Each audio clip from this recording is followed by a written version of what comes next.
Uncle's cat. I need to be ready for anything. You need to be ready for anything. Thanks to the Canadian Red Cross, I'm now ready for anything. Canadian Red Cross is one of the few human charities I donate to, and they sent me this little booklet so I would be ready for anything. So let's spend a few minutes, you and I, going through this little book and getting ready for anything.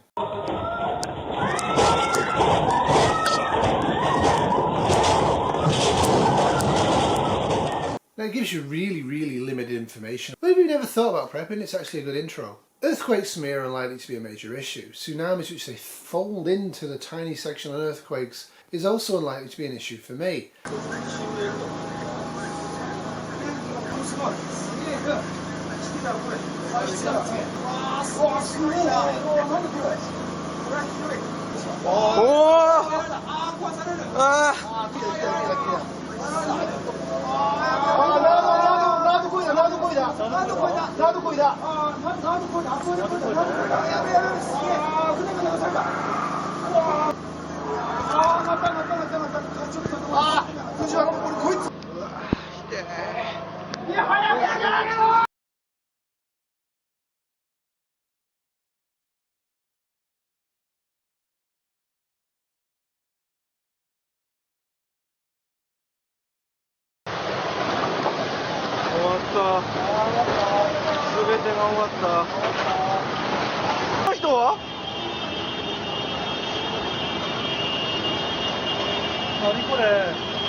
But I will point out to people that lakes can have tsunamis. In fact, Lake Ontario had a tsunami that crested at 50 metres above the lake level, approximately where Toronto is right now. Something to think about. Highly unlikely, possible. Obviously, you live in an earthquake zone, you need to invest a lot more time and energy preparing for earthquakes and tsunamis than I'm doing. I told everybody, get back, maybe stand in a doorway. I don't know, that's what I learned from school. But new research says they're wrong, and that standing in a doorway during an earthquake isn't a good idea. So, what should you do? Get on the ground. First, drop to the ground, as seen in this Inside Edition demonstration. Second, cover your head with one arm to protect from falling debris. Then, crawl under a table or desk. The Earthquake Country Alliance says hold on until the shaking stops. We're seeing more video today that captured the sheer terror of the earthquake. These children were performing a 4th of July show when it hit. Good Morning America's Eva Pilgrim experienced one of at least 159 aftershocks recorded after the earthquake and had to flee. And that's where most preppers leave it. I do not. If we have a massive east or west coast earthquake and tsunami, it's going to seriously dent my ability where I am, thousands of kilometers away, from getting gasoline and food in the stores. The ports are going to be wrecked. So that's something you want to think about. It's not just the immediate effects of the issue, but the longitudinal effects, what will happen a year afterwards because of this event. That's kind of an important mindset for preppers. Most preppers have very short-term thinking.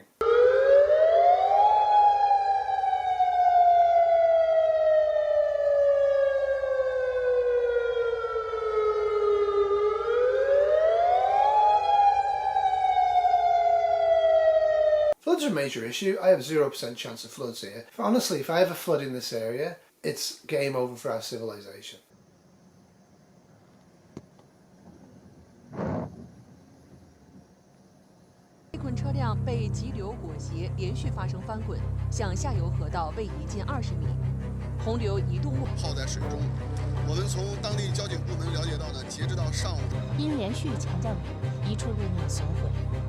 Thought about it. I tracked the water courses, I thought about the unlikely scenarios, and I got a plan in case that happens. To be frank with you, it's not going to happen around here.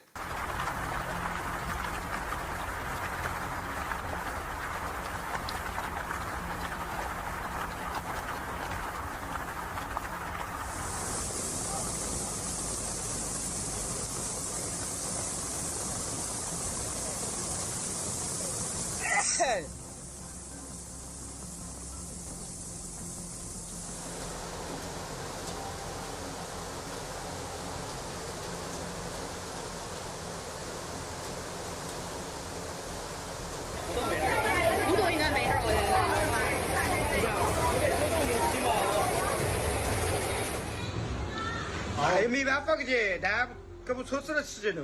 这不是又玩完了？哎呀，车子。就跟那部车一样。哎，你点干啥？我今天吃干的呀。哎呀，我做啥开朗吃？开了干吃的？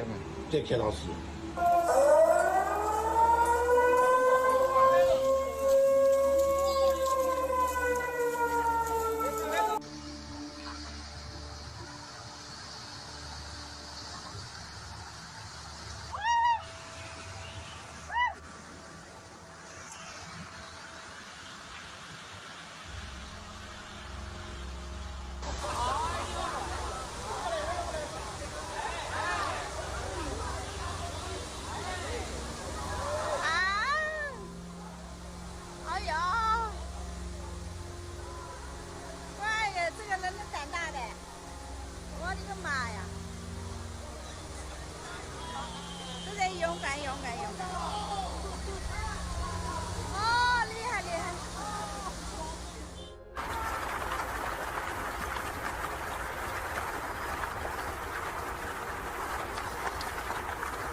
Home fires, like I said, fire extinguisher on every floor, smoke alarms on every floor, escape ladder if you're a multi-storey house like I am, and have a plan.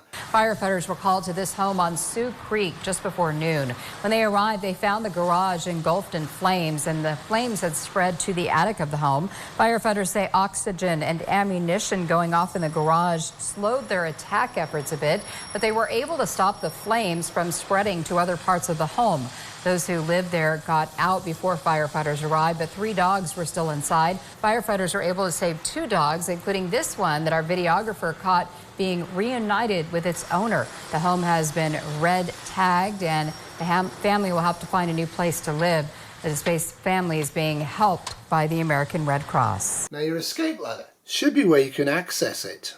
Fire extinguisher above it. It's in my bedroom because I sleep in my bedroom, and if I get trapped in here I have to jump out the window, which I'd happily do. But why jump out the window risking a leg injury when you can climb down using a ladder? It talks about wildfires, again with very, very minimal stuff here. They are harrowing moments as panicked families dove into a freezing lake to save themselves from the flames. I was wrapping my daughter like this and just dunking her in and dunking her out. We just all huddled together in the water, or holding on to the tops of ice chests that the guys ripped off to try to as a flotation device. It's my main risk of 100% destruction. I'm slowly doing what I can to mitigate my local risk, but this is always going to be a major threat to me.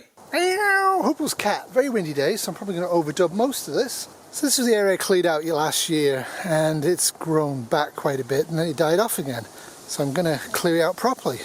I had a big wood pile there. That was part of my war plan nuclear. The idea being that I'd cover it with tarps if there was going to be nuclear war, and then I'd be able to take the tarps off gently with a mask on and burn the wood, and I wouldn't be releasing radioactive material immediately into the home. I had a huge one here as well. We're going to tidy this up a lot more.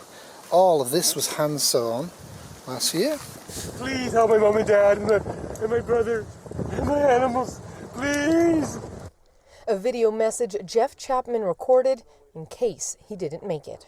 Hey everybody, happy 4th of July to the Americans out there. Up here in Canada, we're not having the greatest run of luck right now. The village of Lytton became infamous because it smashed heat records 3 days in a row, and it would have smashed the record on the 4th day, except on the 4th day a sudden fire started and the town was burned out in approximately 10 minutes to 60 minutes depending on where you were in the town. Stay tuned for a presentation on what you can do now to prevent wildfires wrecking your life and wrecking the life of your community. So wildfires are a factor of life now, it appears, across the globe. Australia's been really ravaged the last few years. Northern California, Western and Central Canada have all had major forest fires, wildfires of large duration that have caused a lot of human suffering, a lot of animal suffering, a lot of pollution. And now, because of human-caused climate change and the fact that the hotter and drier it is, the more likely you are to have forest fires, both by human causation and by natural causes, which is mostly lightning but not exclusively.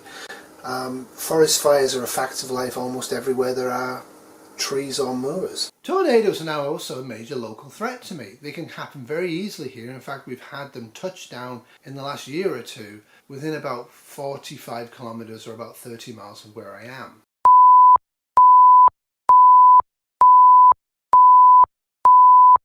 Yeah, 7 minutes past 3, Kitty's phone went off and my phone went off, and we were told we were in imminent danger of a tornado. The house I'm in is pretty solid. The stuff around me is not. I'm likely to lose windows and stuff like that. I have boarding, and I have taps, and I have nails, and I have a hammer. I'm ready to deal with it.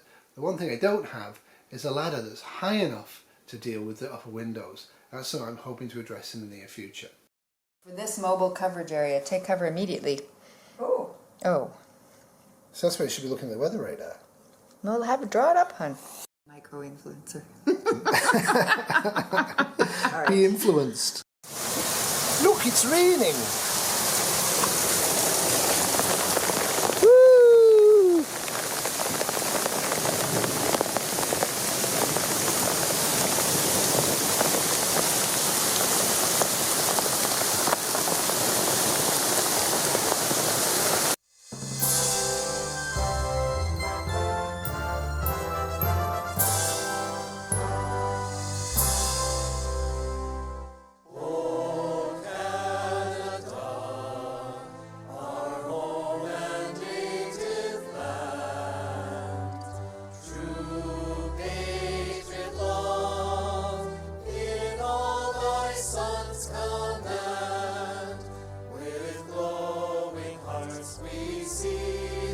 This is the Golden Gate Bridge in the middle of the day, the sky glowing orange.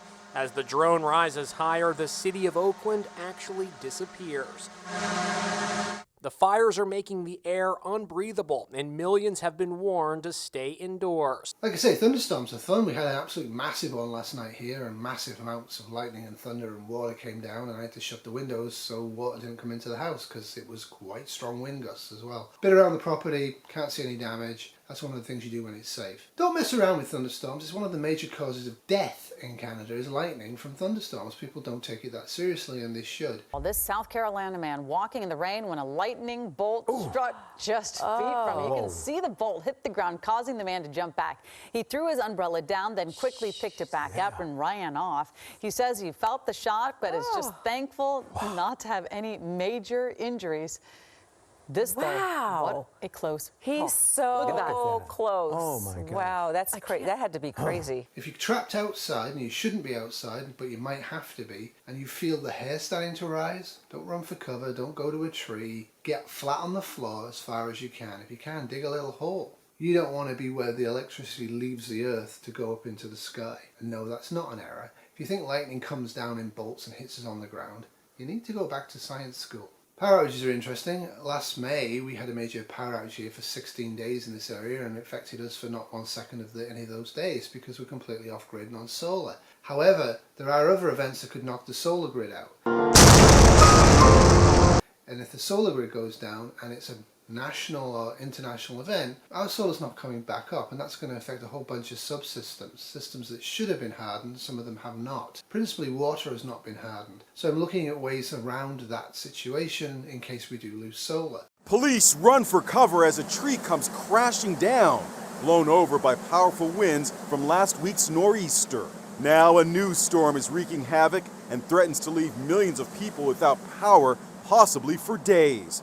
But we've got some useful hacks to get you through any blackout. A lot of people have these solar-powered lights lighting their walkways, and so when it gets dark at night, you can bring them into the house.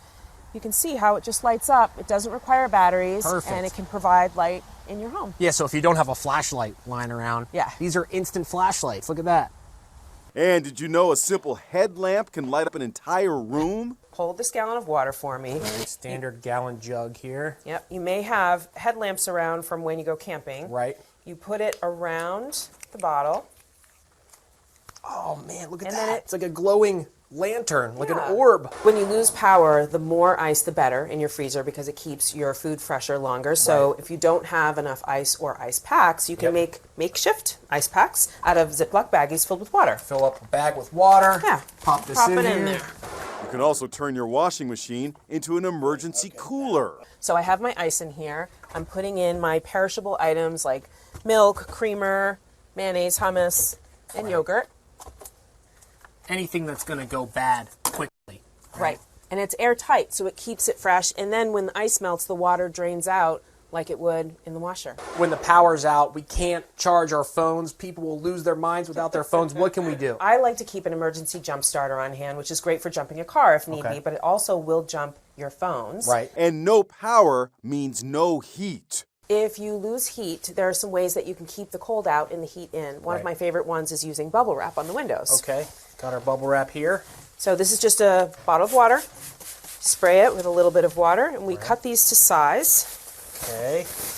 You put the bubble side down, and just press it gently on there, and it sticks. This will keep the cold air out, keep your hot air in.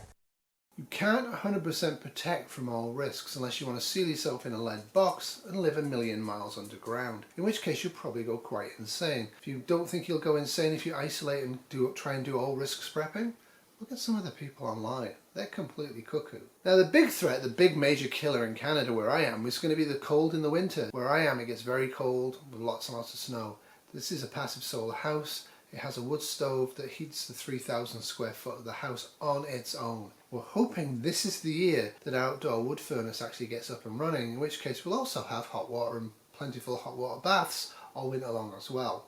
At the moment we bath very occasionally using hot water boiled on top of the wood stove. So it says make a plan, and I think this is a great idea. It says to involve the entire family in the plan, which is utterly important. However interested they are or not in it, they should at least know what the plan is, and they should at least have the opportunity, without your voice crowding theirs out, to give input. And it's worth pointing this out. All of these lists are somewhat similar, all of these lists are somewhat different. This is a really good one because it does highlight the out-of-town contact. I would say you should have at least 3. You need to have a place north, east, west, and hopefully south of where you are, because you don't know why you're evacuating. If it's a wildfire coming from the south and your bug out area is in the south, you might not be able to get to it easily or at all. So you need to have choice, and it's easy to do that. It's called having friends and being a nice person, and then you won't have a problem with that at all. Now, in common with pretty much everything I've read, mostly they're telling you to have at least 10 days supply of food and water in the home in the winter, 3 days in the summer. It's an interesting differentiation. I would say you need 14 to 21 days. I think 21 days is pretty reasonable.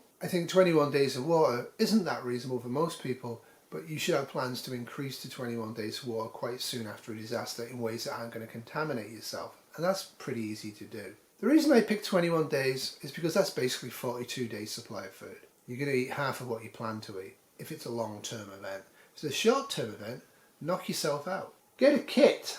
You can buy them from the Red Cross, and I'll put up some pictures of their stuff now. All this stuff's fairly expensive. The Red Cross tends to be slightly better than some of the stuff you can buy online. I have in fact in the past bought a very expensive version of this. None of the bought versions work well. What you need to do is actually have a plan to what you want to need and what you want to put inside the bag, and you want to go out there and get the stuff independently. A starter bag is a good idea if you're time pressured and you want to waste the money, but a lot of them have things and they're useless, like this one which I reviewed recently, which is absolute garbage. Though I am really happy that I've got my little flashlight.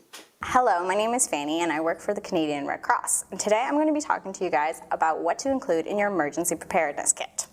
So the first thing we have here is a collapsible water container, and this one's quite large. It holds 20 liters of water, but as you guys know, you need to make sure that you have enough water and everything else for at least 72 hours. The next thing we have are a set of keys. So it's important to have a spare set of keys for your car or your house in case you get locked out or you need to get in anywhere.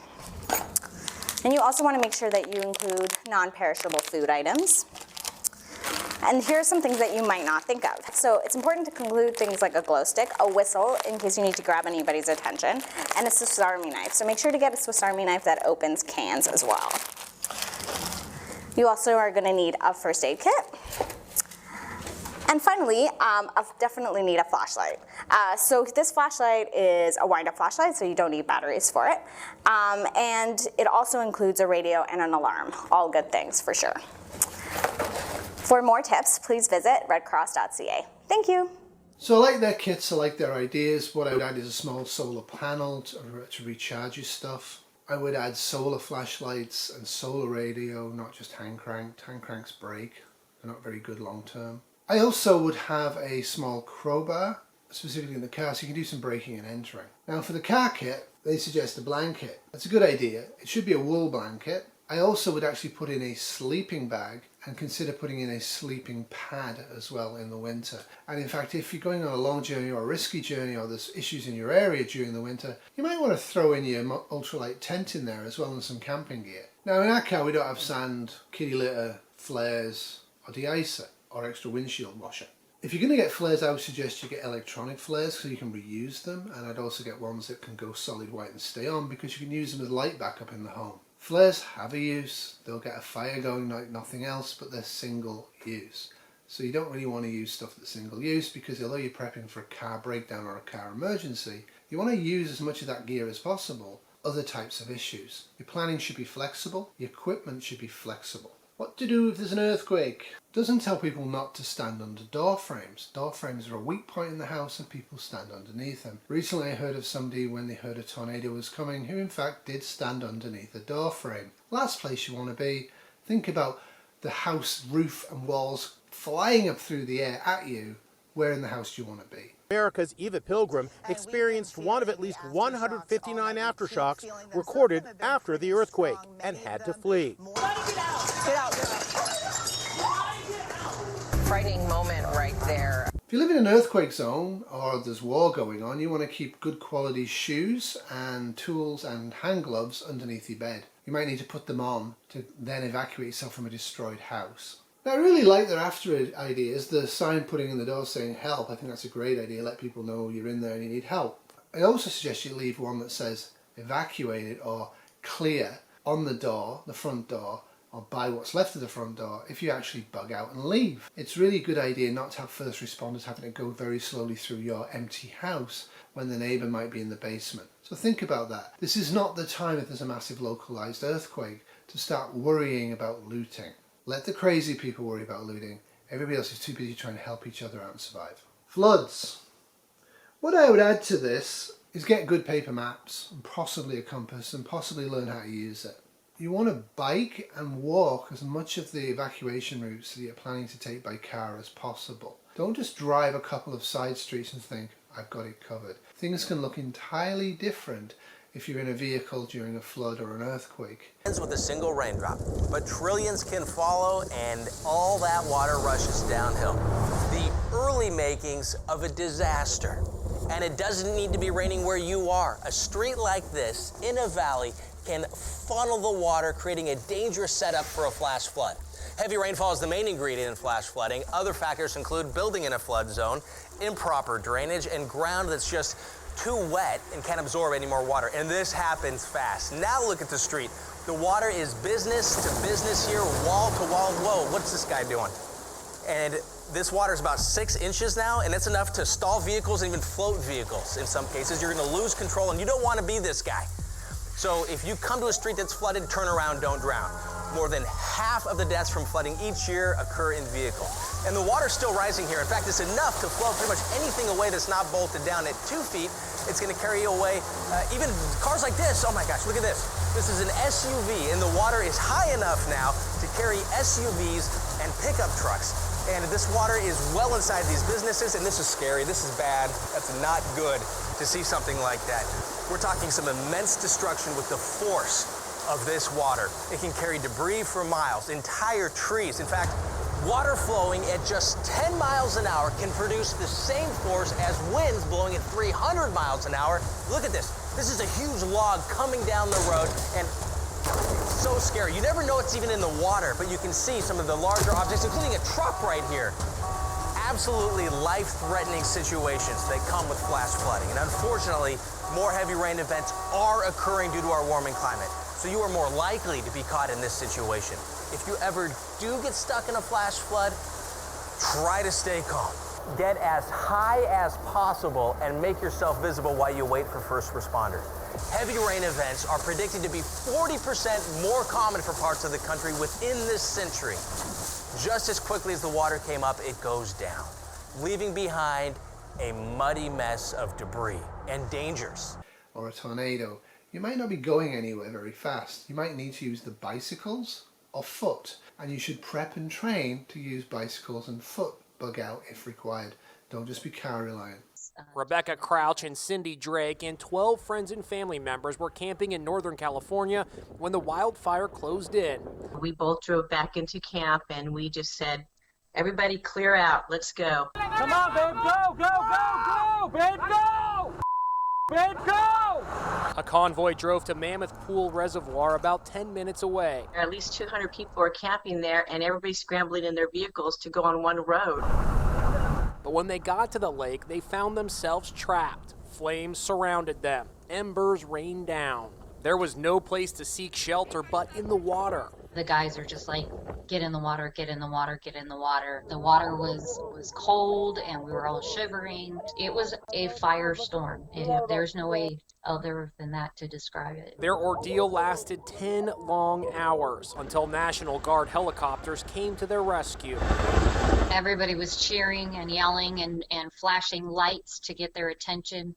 And because we didn't know if they knew we were there or not. Those pilots, they really did risk their life for us. Wildfires continued to consume whole communities across California, Oregon, and Washington. Go to your local historical society and ask directly, where's flooding occurred in my area historically in the past? Think about it. It's October 16th, 1954, Hurricane Hazel. Why is it so memorable? Because it hit Toronto. How did it hit Toronto? We're going to talk about that starting right now. The estimated costs in damage were pegged at, back in 1954, over $137.5 million. That equates today to roughly over $1.3 billion. But more than that, it took the lives of 81 people and left 4,000 others homeless. It peaked as a Category 4 storm when it was still in the Atlantic, but held on to hurricane Category 1 status as it entered Canada as an extratropical storm. So why Toronto? It's so deep and so far inland. It merged with a passing cold front, part of an area of low pressure, but then was blocked by an area of high pressure that was just to the north and to the east, meaning, and this happens all the time, it unloaded all of its moisture on this area because it stayed that long. Toronto's infrastructure took the biggest hit, the wind, the rain, and it washed out 50 bridges at the time. Torontonians, having zero experience with hurricanes, A, didn't know what to do, and B, took it as a complete and total surprise. Prone to flooding, the Humber River raced downstream through Woodbridge when a dam broke and flooded the entire plain beyond that. As a result of Hurricane Hazel, any further residential development along Toronto's waterways was strictly prohibited, and it was turned to parks. They learned from the events of Hurricane Hazel. Call your local university up and ask their geography department where local flooding and likely flooding is in your area. You'll be surprised. They have a ton of stuff and they'll happily share it. They love to talk about their study areas. There was 3 feet of water in front of my house and flowing so much force that you couldn't stand up in it.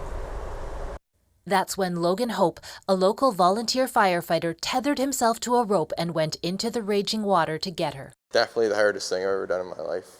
So then he grabbed me and we went out the house and we fell. And then we both stood up and then we were just swept away, just like... The pair tried to wade through debris to safety. There was trees, there was rocks, there was wood piles floating by us, going down with us. That debris hit Gillingham's leg, fracturing it. I lost my engagement ring off my fingers, my shoes, my clothes. Yeah, it was quite a time. Horrific. I dug my feet into the ground as much as I could, and I felt the strain of my tether on my back, so I knew that I was going to be okay. It took every firefighter on the crew to haul the pair in. We made a little bit of a human chain, and he grabbed a hold of me, and I grabbed a hold of Dwayne. Dwayne had a hold of Logan, and Logan had a hold of our female, and we brought everyone into to safety. So There were about 100 other rescues that day, and looking back now, both Hope and Gillingham understand how important trust was in those moments. Like, I know I had her life in my hands, but I had my crew had my life in their hands. Oh, I would be dead. There's no doubt. There was cars going down. I couldn't stand up to anything like that. No. It was just unreal. This is all that's left of the home Gillingham escaped that night. She's lost almost everything, but she's alive, and she credits that to Logan Hope. One of the things you'd have is a large number of black trash bags. Compactor bags are good, they're expensive, but they work well. But why do you need all of these trash bags? Well, you might want to make flood barriers, you might want to protect your gear. So rather than move everything upstairs, if you can't move it upstairs, it'd be nice to double bag it. It'd be nice to move the stuff upstairs and then double bag it if you have time, because the flood waters might hit upstairs as well. One thing it doesn't say here, major cause of death, is people in cars driving around trying to find a fast food restaurant that's open so they can eat, because they haven't made no plans and no preparation for this event. Entering water by foot, bicycle, or in a car on a roadway is a situation that's highly likely to result in your death. The water is business to business here, wall to wall. Whoa, what's this guy doing? And this water is about 6 inches now, and it's enough to stall vehicles and even float vehicles in some cases. You're going to lose control, and you don't want to be this guy.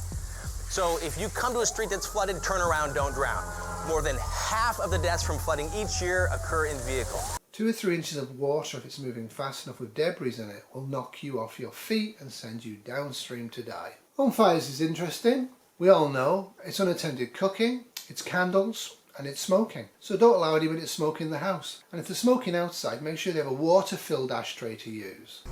Up in flames. When you saw fire in the window was literally almost about the same time we lit the fire off.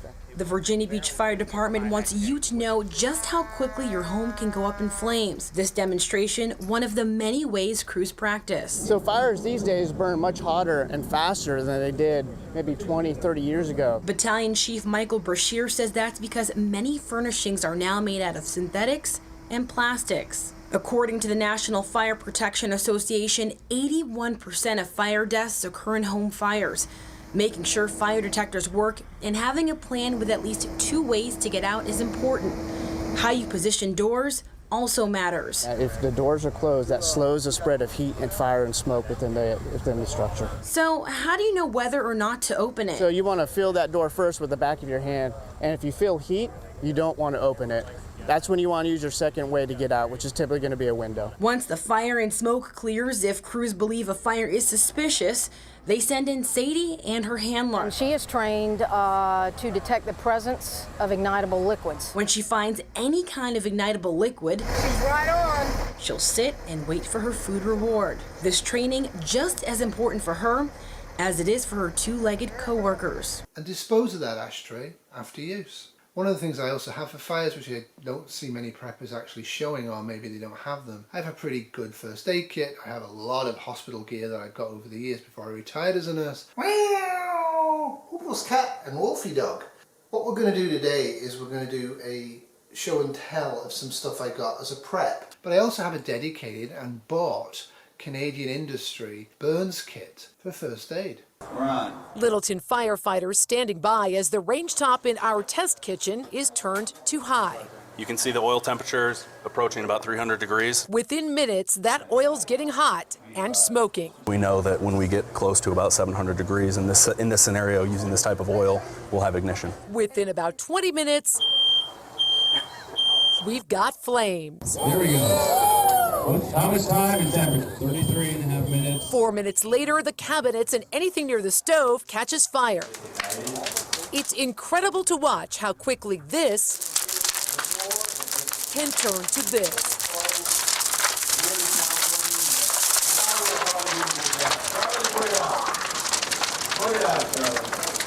Flashover, the point the entire room catches fire.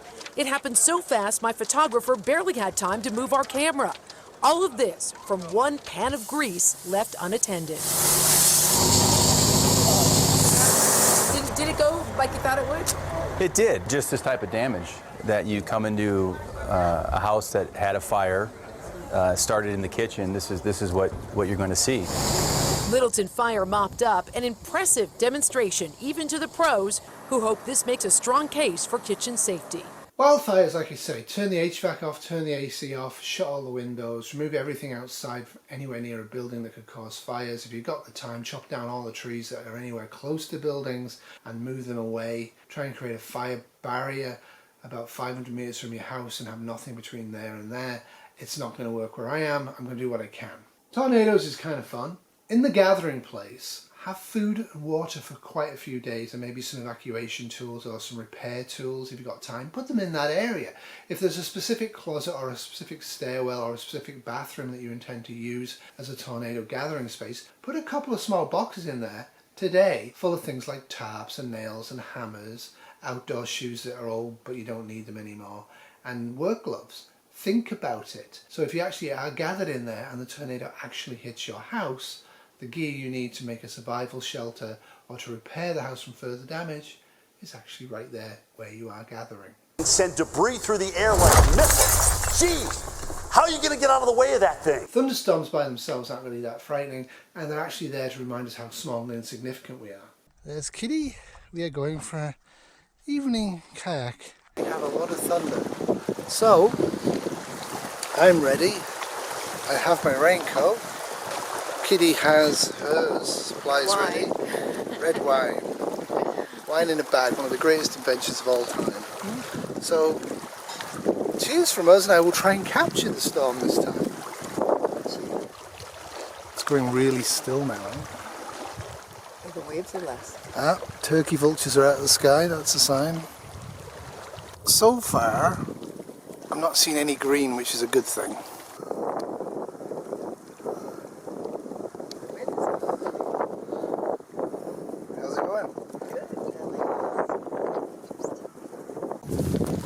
Kitty's leaving. It's starting to rain. Probably can't see this too well. Base of the thundercloud was heading directly at us, but it seems to be moving.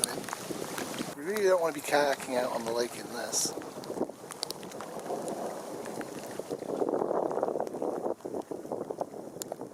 And look at that. See it coming? Woohoo! That's behind the thunder. Look at that. I'm out of here. This is getting really bad. I'm leaving my wine cup to see what's going on. Let's get back to the tent. Woo!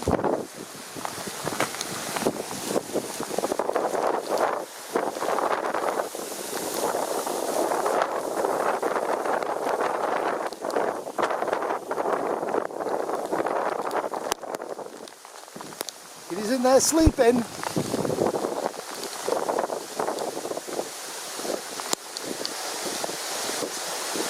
Another workout for our tents. Woo, look at that. So I'm nearly back in the tent. Probably use a GoPro after this. Well, the tent survived, so did I. And now we're having a rain day. I checked on Kitty, and she was okay. So she's eaten most of the emergency rations, which is fine. It's now about 3:15. It's only been about an hour or so. It's only put down about 1/4 of an inch. Thunder's gone, lightning's gone, and it's just a rainy day.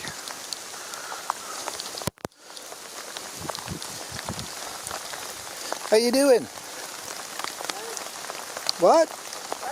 How you doing? Are you dry in there? Yeah. Are you coming out? No. Alright, catch you later. You'll have to come out at some point.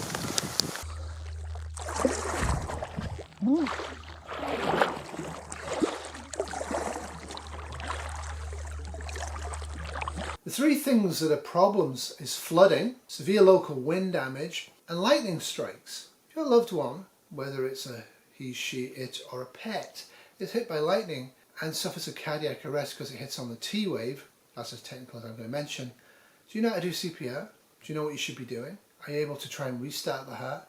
The sooner you try to restart the heart, the better chance they have of living. Now, you talk about the 30-30 rule. That's basically you go 1, 2, 3, and And if you get to 31, there's no risk of being hit by lightning. I.e., from when you see the flash to when you hear the sound of thunder, if it's more than 30 seconds, you're safe. If it's less than 30 seconds, you should seek shelter. A couple of things wrong with that. The speed of light and the speed of sound are different, which is why you see the light and then you hear the noise. The truth of it is, if you can see lightning that's big enough to illuminate where you are, if you hear thunder loud enough to scare you, seek shelter even if it seems to be quite a way off. These storms can travel rapidly. They also can pop up new cells right where you are, so it seems a long way away and suddenly you're right underneath a new cell. If there's thunderstorms in your area, they don't happen that often. Get out, get under cover, don't go out, be sane. If you're in a car, don't get out of the car, don't have the windows open. I'm literally making a video about natural disasters. I don't know if you can see it, but we're having hail. Quite a lot of hail.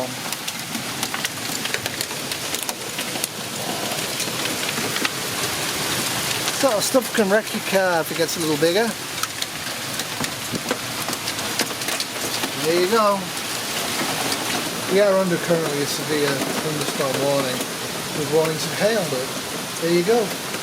Just takes a little bit of hard rain to fall and it can destroy your windows of your car. Very easily. Key's in Newmarket because it's a dad's birthday and apparently it's nice and sunny there. As ever, they always tell you what to do. If you have a power outage in the winter, move the refrigerator and freezer stuff into areas where the temperature is going to be below freezing quite a bit or near to freezing. If for the fridge stuff, use up as much of that stuff as you can. Don't just say, oh, my power's out for 6 hours, I'm insured, I'm throwing everything in the freezer out.